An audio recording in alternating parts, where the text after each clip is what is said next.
Mesdames et messieurs, merci beaucoup. Cher Thierry, chers invités, c'est à vous. Merci, merci cher Nicolas. Si nous avons choisi de parler d'une nouvelle carte du pouvoir pour cette première session de travail, pour ces premiers débats ici au MEDEF, c'est bien parce que la carte du pouvoir que nous connaissons jusqu'à présent est en train d'être bouleversée sous nos yeux de manière évidemment très spectaculaire. En témoigne cette nouvelle pluie de missiles et de drones qui s'est abattue sur l'Ukraine ce matin même, à quelques 2000 km d'ici environ. La Russie est désormais considérée comme une puissance hostile par la France et par les autres pays occidentaux. Jamais sans doute le Proche et le Moyen-Orient n'ont été aussi proches d'un embrasement généralisé. La Chine affiche de plus en plus de manière totalement décomplexée sa puissance diplomatique et militaire sur la scène internationale. D'autres grandes puissances émergentes comme l'Inde réclament une place qui correspond à leur importance dans l'économie et dans la population mondiale.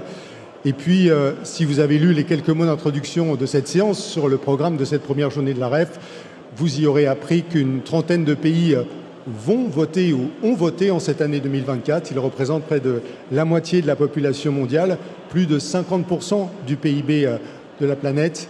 Évidemment, tous ces scrutins n'ont pas été entourés des mêmes incertitudes. Je pense qu'on sera tous d'accord pour dire qu'il y avait assez peu de suspense sur le résultat de l'élection en Russie en mars dernier.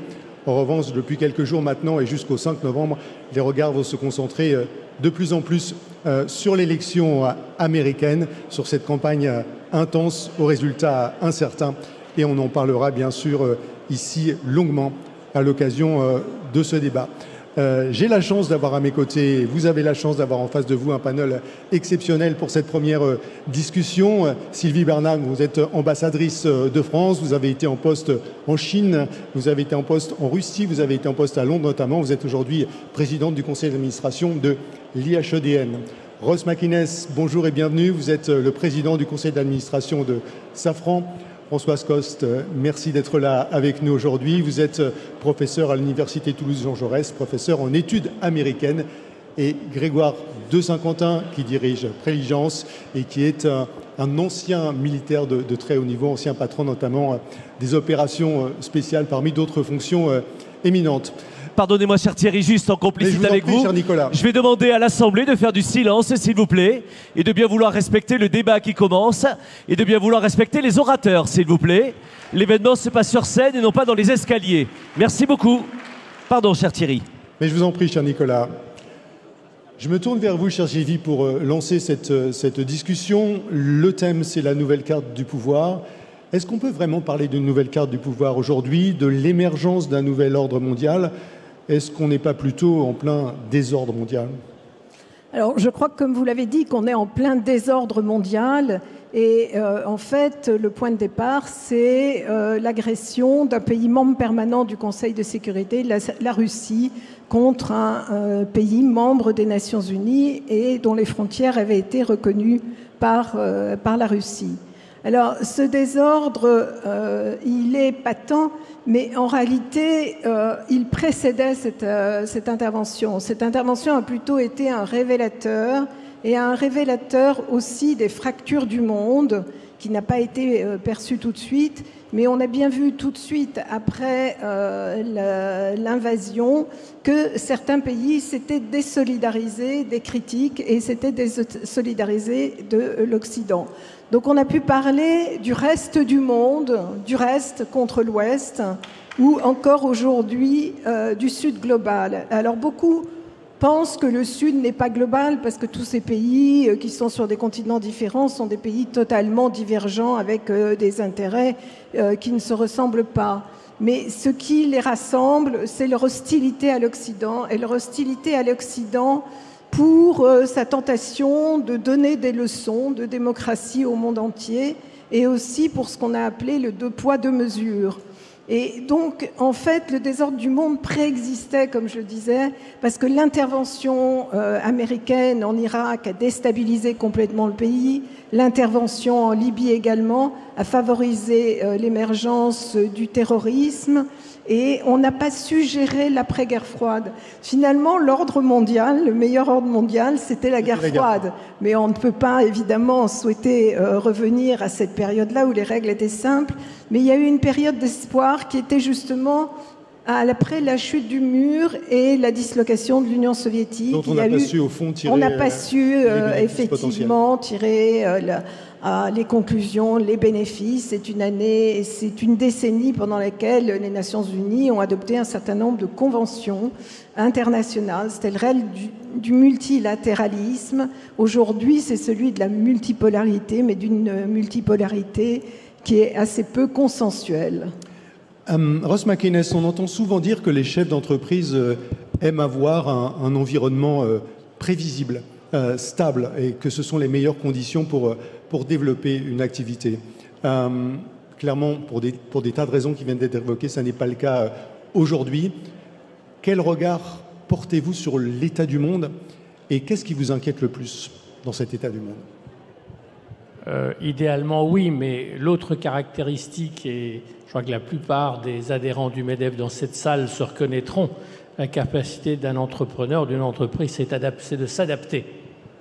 Peut-être d'ailleurs les entreprises ont-elles démontré ces temps-ci, ces dernières décennies, une meilleure capacité à s'adapter que l'État et l'administration publique. Donc je crois que ce qui nous caractérise, c'est l'agilité. Rêver d'un monde simple serait illusoire. Pour répondre à votre question, il y a trois changements. Je les appelle les 3 C. Alors Oscar Wilde disait les 3 C, Champagne, Chartreuse et Camembert. Les vôtres, ce n'est pas tout à fait les mêmes, j'imagine. Que ces 3 C, donc Champagne, Chartreuse et Camembert, sont la contribution de l'Église catholique à la civilisation. Alors mes 3 C ne sont pas ceux d'Oscar Wilde, c'est en fait Covid, conflit et climat. Ces 3 éléments-là, je crois, ont changé au cours des 4 ou 5 dernières années l'équilibre des pouvoirs entre les États et les entreprises. Sur la Covid, c'est évident, c'est derrière nous, chacun en a tiré un certain nombre de conséquences. Pour ce qui est du conflit, Sylvie a fait allusion, je crois que ça change les choses pour les entreprises. Alors, lorsque nous nous préparions, vous avez distingué, je crois à tort, je voulais distinguer les entreprises de défense. En fait, pour les entreprises de défense, ça n'a pas changé grand-chose. Dans le fond, une entreprise de défense, pour Safran, c'est 15 à 20% du chiffre d'affaires. Nous restons dans le sillage de notre État-nation client principal, qui par ailleurs assure le financement de notre R&D, achète nos produits et ouvre la voie, appuie nos exportations. Donc en fait, ce monde-là n'a pas changé. Nous avons l'espoir cependant qu'il y ait plus de volume, plus d'argent, il sera consacré à la fois chez nous, en France, l'économie dite de guerre, et également dans nos exportations. Françoise Coste, est-ce que cette nouvelle carte du monde, qui n'est pas encore avérée, on l'a bien compris, signera finalement ce déclin de l'Empire américain dont on parle depuis si longtemps, mais qui est une question qui se repose avec une nouvelle acuité aujourd'hui? Vous avez raison que ça fait un peu cliché de dire tous les 4 ans, cette élection américaine, c'est la plus importante de notre vie. Mais là... C'est le cas.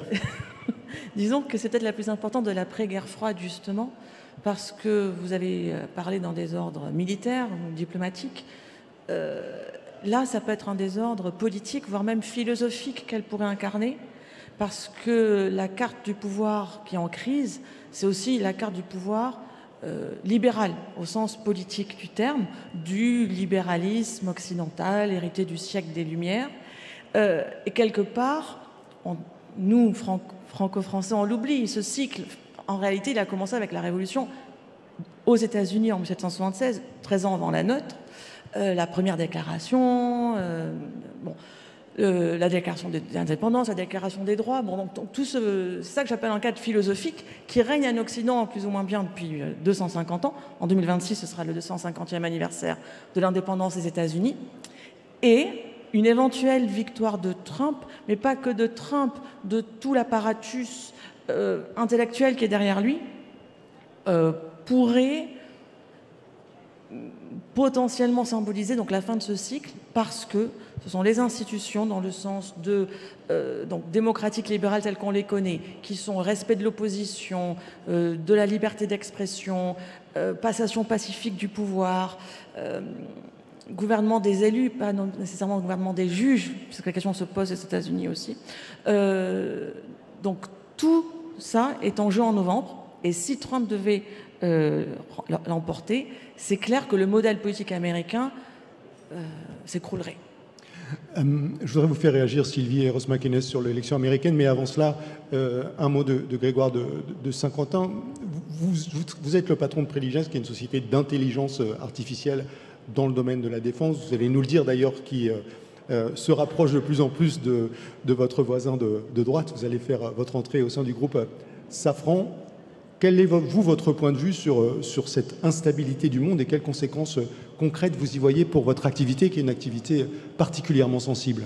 Alors, d'abord, petite précision, malheureusement, je ne suis pas le président de Preligence, je suis juste un de ses vice-présidents.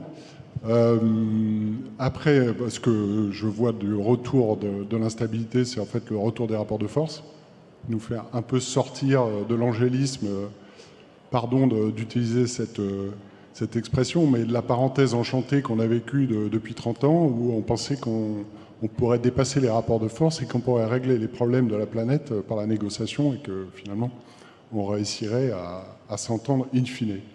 Voilà. Et donc aujourd'hui on est dans un retour du hard power avec, pour les militaires, et le militaire que j'ai été, une élévation du niveau de jeu par rapport au conflit qu'on a connu ces 30 dernières années, où même dans la guerre contre le terrorisme, qui n'était pas quelque chose de simple, je ne dis pas que c'était simple, mais en termes d'intensité, ne nécessite pas du tout les mêmes outils militaires et ne nécessite pas, pour répondre à votre question, du tout le même niveau de connaissance de votre adversaire potentiel.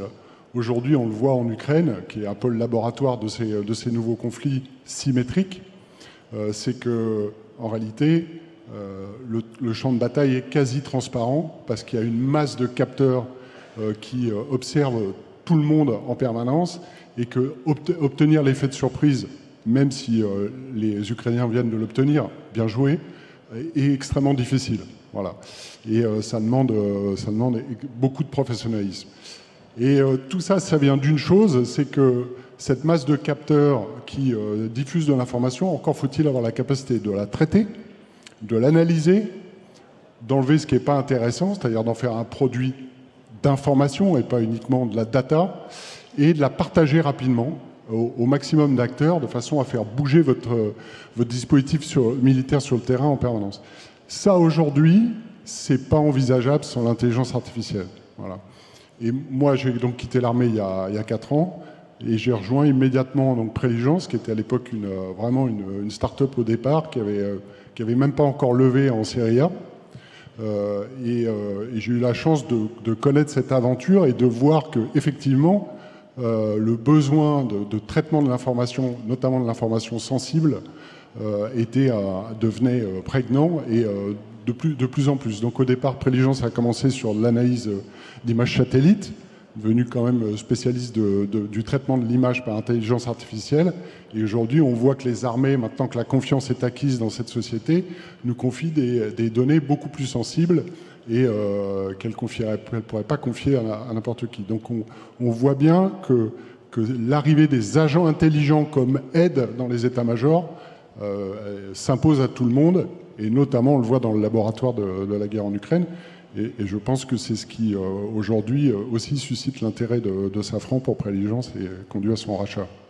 Revenons sur cette élection américaine et sur son impact potentiel sur cette nouvelle carte du pouvoir. Je laisse la parole aux militaires que vous êtes, Grégoire Saint-Quentin. Est-ce qu'il faut vraiment s'inquiéter de votre point de vue, comme le disait François Scott, du retour potentiel de Donald Trump au pouvoir? Est-ce qu'il est de nature à déstabiliser la coopération militaire internationale, voir les États-Unis se retirer de l'OTAN, laisser l'Ukraine se débrouiller seule face à la Russie?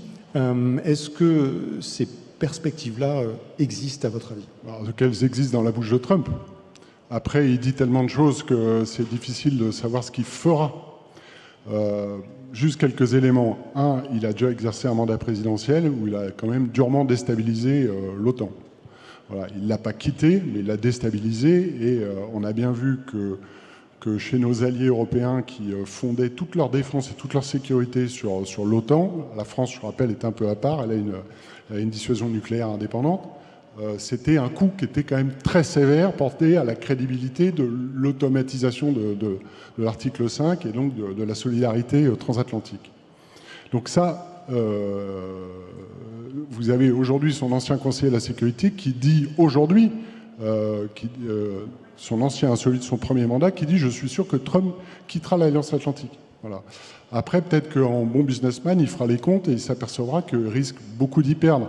Et en stratégie, dans son duel ou son tête-à-tête avec la Chine, il se rendra compte aussi que perdre tous les alliés européens, c'est pas forcément une bonne affaire. Donc moi, je ne dis pas que ça sera automatique et qu'on y viendra forcément, mais effectivement, il a annoncé ça. Quant à la guerre en Ukraine, il a dit « Moi, je réglerai ça sur un coup de téléphone en une après-midi ». Bon, on sait ce que ça veut dire, en fait. C'est s'entendre sur le dos du plus faible. Voilà. Alors, depuis, le rapport de force est en train de bouger, donc toutes ces déclarations, vous savez, les déclarations du duc d'Orléans n'engagent pas le roi de France. Ben là, je pense qu'on est en plein dans cette devise. Ross McInnes, parfois les patrons de grandes entreprises ont vocation à prendre position sur des sujets politiques. Vous l'avez fait de manière assez spectaculaire avant les élections. Vous avez publié une tribune dans le journal Les Échos, dans laquelle vous dénonciez l'indigence, je cite, du programme du Rassemblement national. Est-ce qu'il vous semble important aussi aujourd'hui, vous qui dirigez un grand groupe international, de prendre position sur cette élection américaine et de mettre en garde contre le danger que pourrait représenter l'élection de Donald Trump? En effet, j'ai publié une tribune dans Les Échos sur l'indigence du programme soi-disant économique du Front National. Pour être très précis, j'en ai publié un deuxième concernant le traitement par le Front National des binationaux. Je suis un citoyen français, binational. Je considère que je suis, en tant que président d'une entreprise de souveraineté symbolique, parfaitement fondé à prendre des positions concernant la vie politique de mon pays. Et j'en resterai là. Je vais sortir un tout petit instant du champ de la défense et de la diplomatie sur les changements de pouvoir et les influences des États. Quand j'ai mentionné les 3 C, le climat, le conflit et la Covid, je sais que pour les entreprises de défense, ça ne changeait pas radicalement le monde. Par contre, pour les autres, oui. On parle beaucoup de changement de nos chaînes d'approvisionnement. On parle beaucoup d'exportation, peut-être même de protectionnisme. On parle de restrictions à l'investissement dans un sens comme dans l'autre. Ça, c'est nouveau pour les entreprises. Nous avions pris l'habitude, depuis 30 ou 40 ans, d'être dans ce qu'on a pu appeler la mondialisation heureuse. Nous allons, pour le meilleur ou pour le pire, mais ça nous est imposé et c'est comme ça, et nous devons nous y adapter, à ces nouveaux schémas, ces obligations. Alors, il y a des mots barbares en anglais, friendly shoring, near shoring, sources d'approvisionnement multiples. Ça aura un impact sur nos coûts, ça aura un impact sur l'inflation. Ça peut également conduire à des comportements délétères, des replis sur soi, une surréglementation. On sait que les États qui sont fauchés sont tentés de surréglementer à défaut de pouvoir dépenser et aider. Ça peut aboutir à une course aux subventions qui détruirait un des grands acquis de ces 50 dernières années, qui sont le marché unique.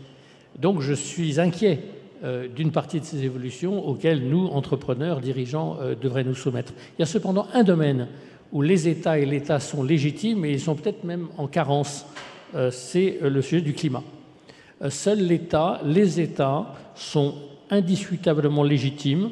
En sont-ils capables? Sont-ils compétents? Ça reste à voir, à fixer des priorités en matière d'énergie, que ce soit l'approvisionnement en énergie, le prix de l'énergie et le merit order de décarbonation. Donc pour les entreprises hors du champ de la défense, je crois que les 3 C que j'ai évoqués impliqueront durablement un changement important de leur rapport avec l'État et les États. Au détour de votre point, vous avez prononcé un mot, je crois, important dans cette conversation, qui est celui de souveraineté. On a pu mesurer l'importance de cette notion à l'occasion de la crise du Covid, à l'occasion des conflits. Est-ce qu'on est capable de produire du Doliprane, de produire et de breveter des vaccins? Est-ce qu'on est capable de produire suffisamment d'armement? Est-ce que cette notion, elle a été, à votre avis, suffisamment intégrée, à la fois par la France et surtout, j'ai envie de demander, Ross McInnes, est-ce que l'Europe est à la hauteur aujourd'hui? Ce mot souveraineté a été au contraire, je crois, galvaudé. La souveraineté s'applique à l'État, à un État. Ne s'applique pas dans l'environnement industriel. D'abord, nos entreprises, quelle souveraineté? Nos entreprises, surtout les plus grandes, et c'est une des forces françaises, elles sont présentes aux quatre coins du monde, elles y exportent, elles y produisent. Oui, mais ce que je veux dire par là, c'est la souveraineté au sens où l'Europe saurait s'organiser pour produire des vaccins, pour recréer une chaîne d'approvisionnement pour la production de médicaments aussi. Même sujet sur un certain nombre de produits cruciaux. Est-ce qu'on a été à la hauteur des défis auxquels on est confronté aujourd'hui de ce point de vue à l'échelle européenne, à votre avis? Vu la rapidité avec laquelle l'Europe s'est organisée pour s'approvisionner en vaccins et en assurer la distribution dans de bonnes conséquences, dans de bonnes conditions, je pense qu'on ne peut que se féliciter de l'action européenne dans ce domaine. C'est un grand pas en avant pour l'Europe. Donc quand je dis que souveraineté c'est galvaudé, je ne néglige pas ces sujets, mais je crois qu'il faut laisser aux entreprises individuellement, dans les domaines qui sont les leurs, le soin d'organiser leur chaîne d'approvisionnement. Et ce n'est pas une affaire de législation ni de réglementation. C'est à nous d'établir les arbitrages qu'il nous faut en matière de logistique, en matière de surcoût, parce qu'en fin de compte, il y a quelqu'un qui paye, c'est quand même le consommateur. Donc je n'utiliserai pas le mot souveraineté à tort ou à travers, parce que ça peut être un glissement vers l'autarcie, et ça n'existe pas, et ce n'est pas réaliste. Sylvie Bermann, est-ce que l'Europe est prête, dans l'hypothèse que l'on décrivait tout à l'heure, d'une élection de Donald Trump qui verrait l'Amérique se replier sur elle-même, le président des États-Unis a annoncé un retrait de l'OTAN ou un abandon de fait. Est-ce qu'elle est en ordre de marche? Non, il faut être franc, l'Europe n'est pas en ordre de marche. Elle a raté l'occasion de le faire pendant la première présidence Trump, et puis à un moment où Trump risquait d'être réélu. Et en fait, elle a été tellement soulagée que ce soit Joe Biden que tout le monde s'est dit on retourne à la situation qu'on connaît bien, et les Américains continueront à nous défendre, continueront d'être la nounou européenne. Or, en réalité, et que ce soit Trump ou que ce soit Kamala Harris, l'Europe n'est plus une priorité pour les États-Unis. Leur priorité absolue, c'est la Chine. Et donc, il va falloir s'organiser nous-mêmes. C'est pour ça, d'ailleurs, que depuis des années, la France promeut ce concept d'autonomie stratégique. Alors qu'il y a une autonomie stratégique, évidemment, dans le domaine de la défense, même si on a besoin de l'OTAN très clairement aujourd'hui, mais l'Europe peut faire davantage. Elle peut le faire aussi dans le domaine des industries, de la base industrielle et technologique de la défense. Par exemple, la France produit à peu près 40 000 munitions par an, ce qui est un doublement par rapport à la période précédente à la guerre en Ukraine. C'est à peu près ce qui est utilisé en une journée sur le terrain. Donc il faut bien évidemment faire davantage. Il faut s'affirmer, alors peut-être au sein de l'OTAN en tant que pilier européen de la défense, même si c'est difficile. Et moi, je pense que de toute façon, même Trump ne quittera pas l'OTAN parce que c'est un instrument au service des Américains. Problème après de savoir comment il interprétera l'article 5 sur la défense collective si un pays balte, par exemple, est attaqué. Mais en tout cas, l'Union européenne, même avec Kamala Harris, devra faire davantage, d'autant plus qu'elle n'a pas de culture européenne. Ça, c'est le dernier qu'il a, c'est Joe Biden. Maintenant, c'est un peu comme Barack Obama, elle regardera davantage vers le Pacifique. Vers le Pacifique. Et donc, on doit tenir compte de cela et se mettre en ordre de marche. Sur le plan économique aussi, parce qu'on l'a déjà un petit peu fait, on a adopté un certain nombre d'instruments pour se prémunir de la compétition qu'on juge non équitable de la Chine. Mais il faut réagir vis-à-vis des Américains aussi, et par exemple des sanctions extraterritoriales. Et Trump d'ailleurs disait à un moment, la Chine est un ennemi, mais les Européens sont des ennemis encore pires. Quand j'en aurai fini avec la Chine, je vais m'attaquer à l'Europe. Bon, il y a eu, même avec le plan IRA de Biden, finalement des décisions qui vont à l'encontre des intérêts européens. Donc l'Europe a beaucoup à faire pour vraiment être en ordre de marche. Est-ce que, Grégoire de Saint-Quentin, vous partagez cette préoccupation sur la nécessité aujourd'hui de cette autonomie stratégique de l'Europe? Est-ce qu'elle est indispensable et si oui, est-ce que vous la voyez émerger? Moi, je pense que oui, elle est absolument indispensable pour toutes les raisons qui viennent d'être évoquées. La vraie difficulté, si vous voulez, c'est que le fonctionnement international, ça ne fonctionne pas comme ça, en tout cas sur les questions militaires aujourd'hui. Soit vous avez l'OTAN, qui est une organisation qui est installée, crédible, qui en plus vient de se renforcer parce qu'elle a admis 2 nouveaux membres, qui en plus a des procédures, enfin, a quelque chose qui fonctionne, donc qui avait besoin d'être un peu réveillé. Merci Vladimir Poutine, et parce que aussi un peu une bureaucratie, donc a été un peu réveillé et donc se rend plus agile aujourd'hui, se prépare mieux à un combat et à un engagement très rapide, parce que on a parlé de l'hypothèse d'un pays balte tout à l'heure, ça irait très vite en réalité. Et donc ça, pour une organisation qui a 30 membres militaires, il faut mettre en place beaucoup de choses pour que ça fonctionne dans les temps. Parce que tout sera une question de temps. C'est pour ça que d'ailleurs l'intelligence artificielle est aussi importante dans les conflits modernes. Donc oui, bien sûr, il y a besoin que l'Europe se structure. Alors, est-ce que c'est un pilier dans l'OTAN? J'en sais rien. Comment les choses vont s'organiser? Peut-être d'ailleurs que Trump va aider à ça, quelque part. Mais c'est certain que... Mais aujourd'hui, l'autonomie stratégique européenne, elle est conçue par l'addition quand même des États membres. Et quand vous allez au G7, effectivement, l'Union européenne est représentée, mais vous avez quand même 5 pays européens, ou 4, qui sont là présents en tant que tels. Et donc la vraie difficulté, c'est comment est-ce qu'on fédère tout ça, comment est-ce qu'on unit nos forces, comment est-ce qu'on harmonise nos équipements. Et donc ça, c'est des vraies questions, tout en sachant que les Américains sont toujours extrêmement présents en Europe, militairement, et par leur industrie de défense. Vous souhaitez réagir, Ross McInnes? Oui, en complément, cette réorientation américaine, que ce soit Trump ou des successeurs, il y a un bon côté. C'est que ça nous réveille. Sait-on qu'aujourd'hui, seuls 20% des budgets d'équipements de défense européens sont consacrés à des équipements européens? Le reste, 80%, à 2-3% près, à des équipements américains. Est-ce que vous croyez que nos concitoyens vont accepter de faire un effort à travers leurs impôts pour la défense? Et ça, c'est indiscutablement nécessaire. Il faudra probablement aller au-delà des 2%, 2,4 disent déjà les Britanniques, si cet argent ne reste pas en Europe. Donc il y a une forte pression, je pense, pour que nous organisions différemment. Donc, comme on dit en anglais, « every cloud has a silver lining », et c'est peut-être le bon côté de cette pièce. Oui, pour rappel, les 2%, c'était quand même l'objectif de l'OTAN avant la guerre en Ukraine. Voilà, donc on tient toujours comme horizon, mais en fait, l'horizon, c'est maintenant plutôt 3%. Les États-Unis sont à 3,5%.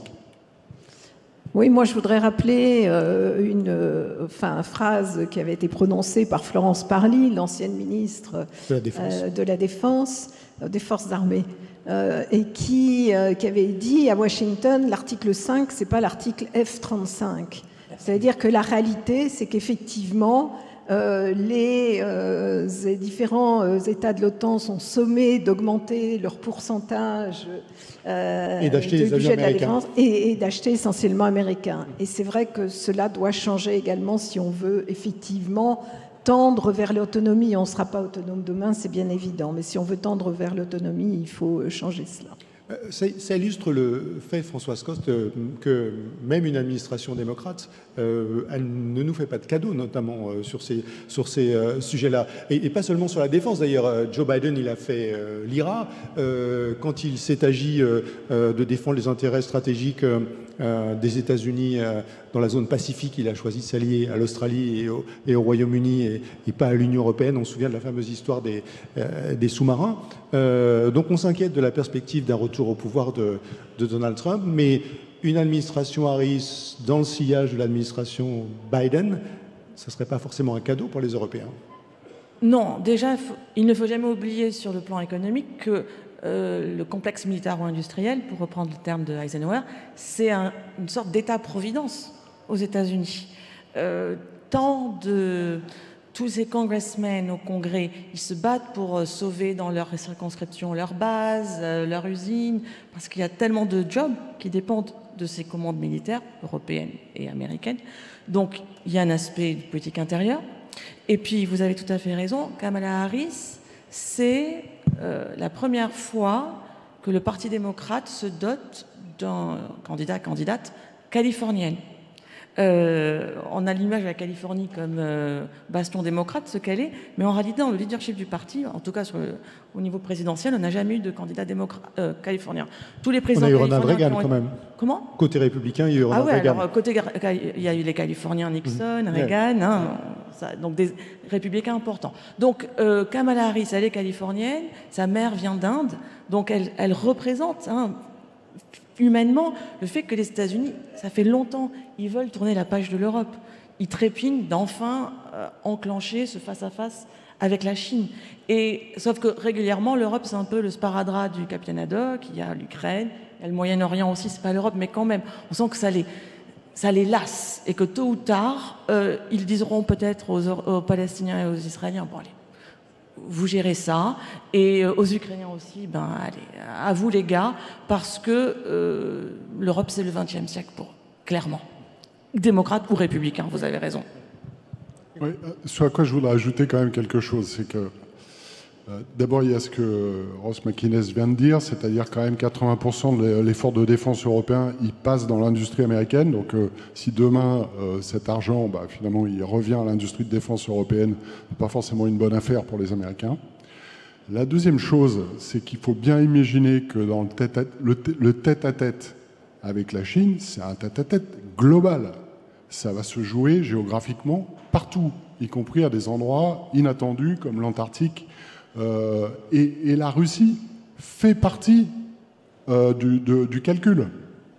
La Russie fait clairement partie du calcul, puisque autant on n'imagine pas, et on le voit bien d'ailleurs, la Chine venir au secours militairement en Ukraine de la Russie, autant on peut imaginer que la Russie, dans un conflit, une confrontation sévère avec les Américains, soit partie prenante. Donc dire finalement l'Europe n'a plus aucun intérêt d'un point de vue stratégique, moi je pense que c'est pas si vrai que ça en réalité. Je suis d'accord sur le pivot vers l'Asie, parce que c'est la zone économique et qu'effectivement il y a ce défi chinois, et l'alliance transatlantique, c'est pas l'alliance transpacifique. Même si à un moment, les Américains ont voulu mutualiser en disant finalement, il faut que l'OTAN s'occupe de questions pacifiques et de questions chinoises. Voilà. Mais en réalité, ça va être un jeu sur plusieurs fronts, et la grande inconnue, c'est cette confrontation, elle peut démarrer notamment s'il y a 2 théâtres d'opération où les Américains seraient engagés. Et ils le savent bien. Ils le savent bien. Et s'ils font aujourd'hui un effort quand même assez manifeste au Proche-Orient, c'est que je pense qu'ils sont à peu près assurés que pour l'instant, sur la Chine, notamment sur la question de Taïwan, en tout cas dans les semaines et les mois qui viennent, ils sont plus, je dirais pas sereins, mais plus tranquilles. Sur cette dimension cruciale, Sylvie, sur l'émergence d'une nouvelle carte des pouvoirs, on le disait tout à l'heure, vous avez été en poste en Chine, vous avez été en poste en Russie, ce sont 2 pays que vous connaissez très bien. Quelle est la nature de leur relation aujourd'hui, et est-ce que jusqu'où constitue-t-il une sorte de bloc émergent? Dans quelle mesure chacun joue-t-il ses intérêts jusqu'à un certain point, mais pas au-delà, Comment vous voyez cette relation ? Alors d'abord, ce n'est pas une alliance, parce que la Chine ne conclut pas d'alliance. Elle en a eu une avec l'Union soviétique qu'elle a payée assez cher. Mais simplement, il y a un intérêt commun aujourd'hui parce qu'ils ont un ennemi commun et il y a un principe qui est toujours valable, c'est l'ennemi de mon ennemi est mon ami. Et à partir du moment où ce sont deux pays considérés comme hostiles aux États-Unis, eh bien, la Chine, tout en n'aimant pas cette guerre, parce que elle, ses intérêts, c'est des intérêts économiques, c'est des intérêts de développement, et donc elle a intérêt, au contraire, à un environnement pacifié. Mais en même temps, elle ne souhaite pas l'affaiblissement de la Russie. Donc les deux pays ont des intérêts communs en ce sens. Sur le plan économique, il y a une augmentation de leurs relations, mais la Chine, c'est en fonction de ses propres intérêts aussi. Elle aide quand même la Russie à contourner les sanctions.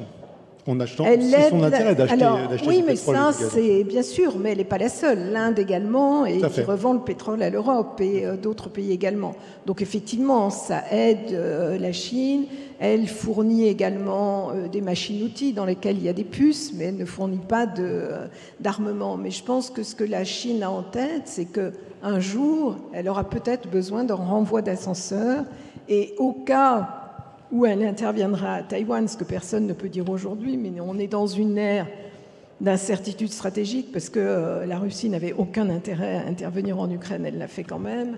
Et donc elle aura besoin à ce moment-là de la Russie, qui reste un grand pays, qui reste membre permanent du Conseil de sécurité. Donc chacun voit bien cet intérêt. Bien évidemment, c'est une relation qui est asymétrique, mais la Russie le sait et l'accepte depuis longtemps. Mais quand on parle de reprendre les territoires qui ont été acquis par la Russie tsariste au XIXe siècle, je n'y crois pas beaucoup. Par ailleurs, la Chine n'a pas forcément non plus intérêt à un effondrement, ou en tout cas une relation trop hostile avec les États-Unis. C'est un marché énorme, les États-Unis, pour la Chine, dans une économie chinoise qui va pas forcément si bien que ça. Non, tout à fait, mais c'est bien pour ça qu'elle n'a pas contourné véritablement les sanctions, qu'elle s'est engagée à ne pas livrer d'armes. Et quand les États-Unis ont demandé à Xi Jinping d'intervenir au moment où il craignait une utilisation des armes nucléaires tactiques par la Russie au moment de l'évacuation de Kherson, les Chinois, effectivement, ont répondu de manière positive aux États-Unis. L'intérêt de la Chine, c'est de ménager tous ses partenaires. Et je pense qu'il y a une époque, qui était l'époque Obama, à l'époque je vivais à Pékin, où il y avait une grande attente de la part des Chinois d'une espèce de G2 en fait de condominium géré par les deux pays. Et puis en fait, bon, il y a eu ce pivot vers l'Asie et de plus en plus on est dans ce qu'on appelle le piège de Thucydide, où la puissance montante américaine a peur de la puissance confirmée américaine a peur de la puissance montante chinoise, et on est dans ce type de relation. Mais on veille à ne pas monter aux extrêmes, et chaque année, il y a quand même un sommet entre Biden et Xi Jinping, et ça sera le cas également avec le successeur de Joe Biden. Grégoire de Saint-Quentin, est-ce que l'ancien militaire de haut rang que vous êtes considère que la Chine est une puissance hostile aujourd'hui ? Vous voulez dire hostile pour qui ? Pour les Européens. Alors, là, c'est pas le militaire qui va parler, c'est juste l'observateur. C'est-à-dire que très clairement, les Chinois ont dit qu'ils voulaient réviser un certain nombre de choses. Et notamment, ils pensent qu'il y a un certain nombre de traités qui leur ont été imposés à l'époque où ils étaient faibles, qu'ils veulent remettre à l'endroit. Ça, c'est la première chose, enfin à l'endroit de leur point de vue. La deuxième chose, c'est qu'ils sont clairement dans le camp des gens qui veulent désoccidentaliser. Alors, c'est vrai que c'est la Russie, par intérêt tactique, à cause de l'Ukraine, qui a pris la tête de ce camp-là. Mais on l'a évoqué en introduction, Sylvie Berman l'a évoqué. Les Chinois, ils sont quand même alignés, notamment sur la question de la dédollarisation, etc. Donc là, on retombe sur les questions économiques qui ne sont pas les miennes.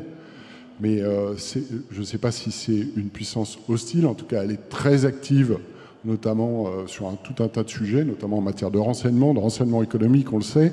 De renseignement, elle est très active parce qu'elle est en train, à marche forcée, d'augmenter considérablement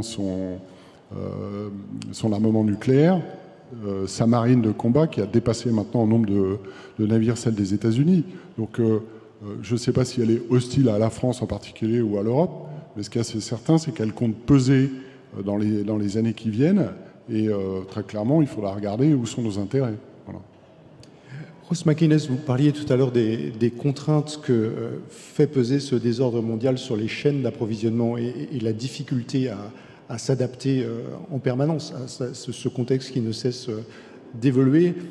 C'est aussi le cas, je suppose, du développement de vos exportations, parce que le désordre, il touche aussi les marchés qui sont vos clients.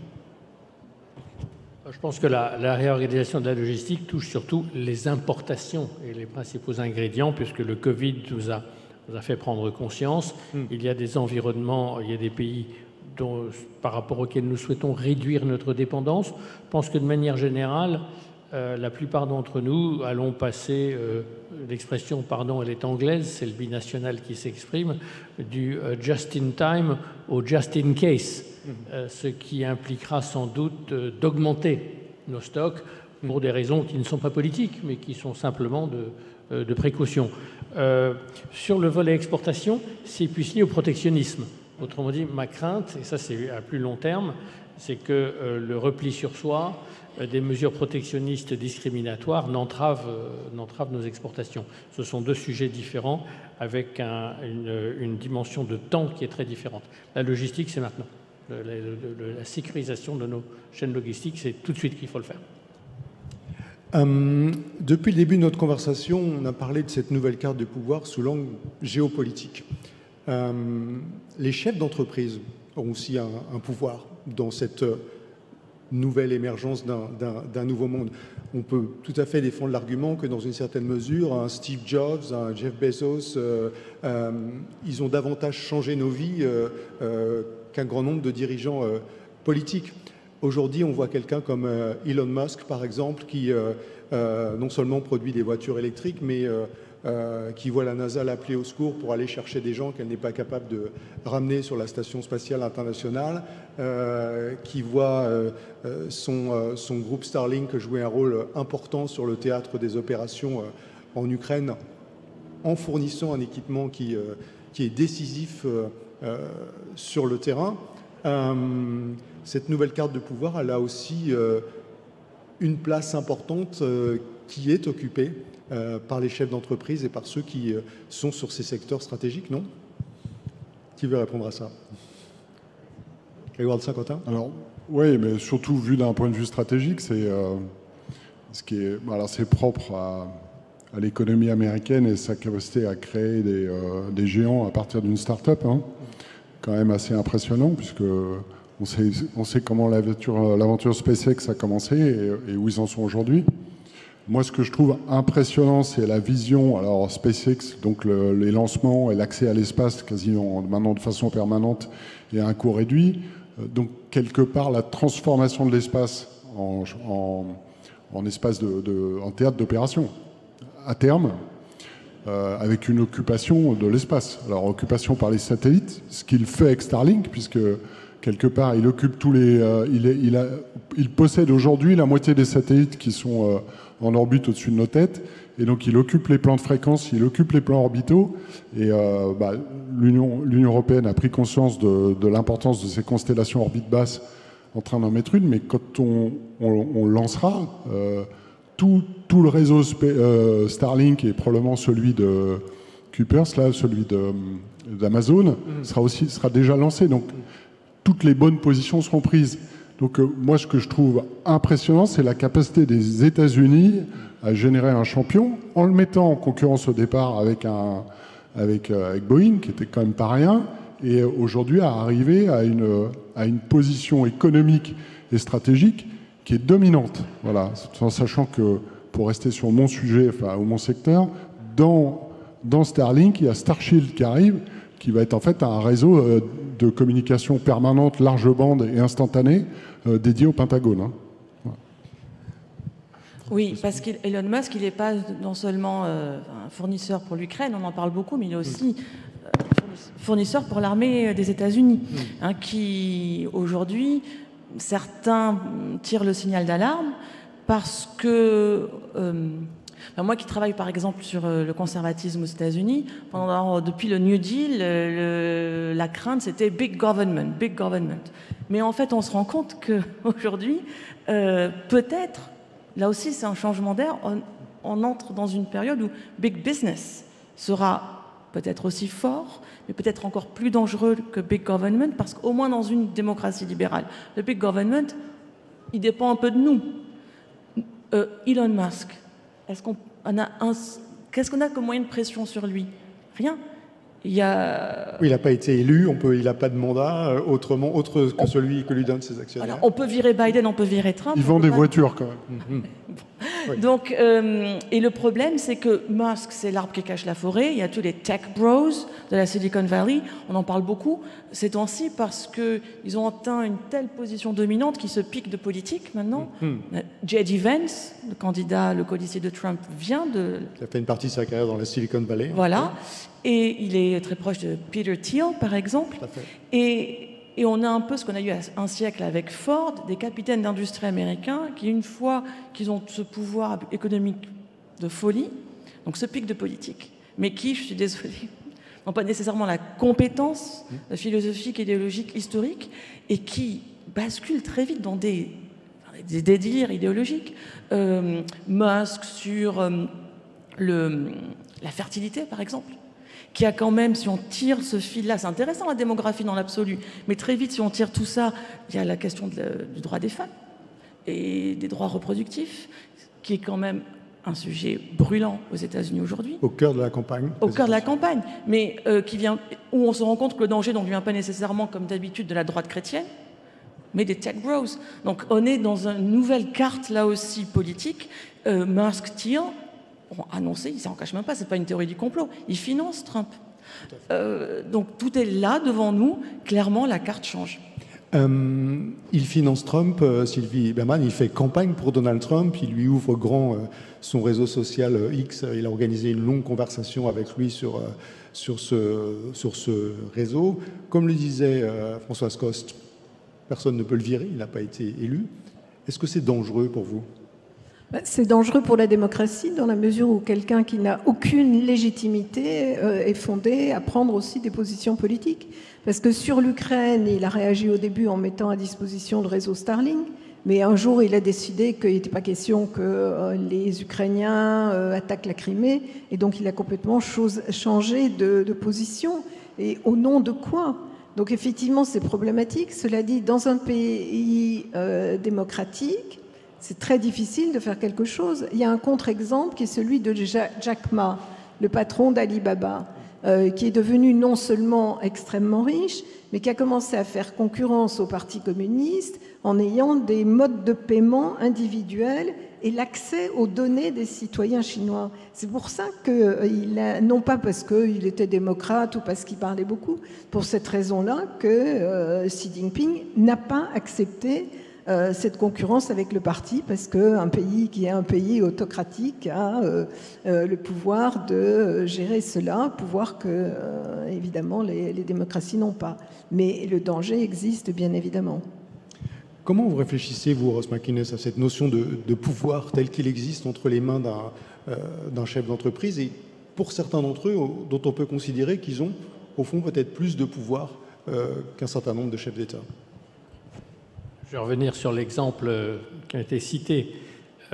Les États-Unis ont ceci de merveilleux, c'est que certes, il y a le poison, mais aux États-Unis, on trouve vite l'antidote. Et si on regarde ces 100 dernières années de l'histoire américaine, l'aventure l'antitrust a été très fort. Ne jamais oublier qu'il y a, sous le contrôle du professeur Coste, il y a un peu plus de 110 ans, on cassait en morceaux l'empire des Rockefeller, Standard Oil. Et il y a 50, 60 ans, on a cassé en morceaux AT&T. Et donc moi j'ai tout à fait confiance dans la capacité américaine à générer l'antidote. Et d'ailleurs, l'activité actuelle des autorités antitrust américaines est très forte. Et je pense qu'une grande partie des sujets que vous avez soulevés, qui ne concernent pas que l'individu que vous avez nommé, mais également les autres GAFAM, notamment des acquisitions qui sont prédatrices étouffante d'évolution technologique, mais on voit que le système américain génère en fait des contre-mesures très très fortes. Alors, ça nous permet, parce qu'on arrive au terme de cette séance, de vous donner à chacun... Cela m'a évité de répondre à la question du pouvoir des patrons que je ne souhaitais pas. Oui, l'habileté n'a échappé à personne, je pense. Je souhaiterais écouter chacun d'entre vous sur peut-être un message peut-être plus positif, parce que c'est vrai qu'on a évoqué des sujets complexes, difficiles, douloureux, le désordre du monde, les menaces. Si vous deviez, dans cet environnement si hostile et complexe, trouver un ou deux signaux encourageants aujourd'hui, lesquels seraient-ils? Grégoire de Saint-Quentin? Moi, mon boulot, ça a été de toujours voir le pire du scénario pour m'y préparer. Donc, j'ai beaucoup de mal à trouver des points positifs. Non, moi, si c'est un mot de conclusion, et puisqu'on a quand même pas mal parlé de l'autonomie stratégique européenne et de l'Europe, moi, je pense que nous, notre enjeu à nous, Européens, c'est de réussir demain à conjuguer la puissance et les principes. Voilà. Il ne faut pas opposer l'un à l'autre, il faut sortir de ce manichéisme. C'est vrai qu'on a longtemps cru que, et l'Europe est née là-dessus, sur un rêve de paix, et puis on va dire la fin de la guerre froide a permis d'y croire durablement, qu'on pouvait dépasser les questions de rapport de force et de hard power. Bon, le fait c'est que la nature humaine étant ce qu'elle est, ça va continuer. Donc il faut de la puissance, il faut l'assumer, et il faut réussir à conjuguer les deux et pas vouloir choisir, soi-disant, entre le bien ou le mal. C'est quand même un peu la tendance européenne jusqu'à présent, en tout cas. Voilà, plutôt choisir, comme le disait Raymond Aron, entre le préférable et le détestable. Voilà. Françoise Colas? Allez, c'est peut-être facile, mais moi je suis très curieuse, voire impatiente, de voir une femme potentiellement présidente des États-Unis. Je pense qu'il ne faut pas minimiser le symbole que ce serait, là pour le coup, partout dans le monde. Hein, la semaine dernière, les talibans ont confirmé que les femmes n'avaient plus le droit de parler en public. Ben voilà, là ce serait la personne la plus puissante du monde, potentiellement, qui serait une femme. Alors, je rebondis avec une petite anecdote personnelle. Il se trouve que j'étais à la Convention démocrate de Chicago la semaine dernière. Et au-delà de Kamala Harris, je pense que les discours les plus forts ont été des discours de femmes. Il s'agisse de Michelle Obama, Oprah Winfrey ou Alexandria Ocasio-Cortez, qui est cette jeune élue de la Chambre des représentants qui est extrêmement populaire au sein du parti. Et il y avait une vraie volonté, au-delà de la personnalité de la candidate, de mettre les femmes en avant, qui a été assez spectaculaire. Sans parler des témoignages des femmes qui vivent dans des États où elles ont perdu le droit à l'avortement. C'était terrible et poignant à la fois. Votre mot de la fin, Sylvie Bermann? Moi, je suis d'accord avec les deux interventions précédentes. Simplement, je pense que le poids de la France passe inévitablement par l'Europe. Donc, il faut continuer ce qui est en fait work in progress, parce que c'est vrai qu'on critique souvent l'Europe, mais c'est une construction. Et donc, il faut bien évidemment la poursuivre.